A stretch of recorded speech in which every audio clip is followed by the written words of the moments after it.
Hey guys, it's Will at Jordan Bikes and this is a Triumph Street Triple and it's an RS765. Absolute stunner, finished off in the white with the silver and red paint scheme. Give you some facts and figures. 2019 plate, 8,311 miles it's done. Arrow exhaust on there. Got the cowl plus the seat. Beautiful. Tail tidy, finishes off that back end really nicely. Full colour display that you get on this. LED running lights as well. It's an absolute belter. Really nice, great to ride, punchy engine, triple engine, loads of torque there. Anyway, in order to get it purchased, all you need to do, pop down to Jordan Bikes, give us a call.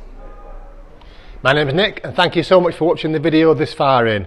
The bike you've just seen will go through our workshop with a fine tooth comb. We are really fussy and it will come with a 3-month warranty. You can upgrade that to a 1-year or a 2-year warranty if you wish. And we offer finance and PCP subject to status. If you do want a more detailed walk around video looking at all the nooks and crannies, then give us a call and we can do that for you as well. Okay, thank you for watching. Give us a ring and buy it.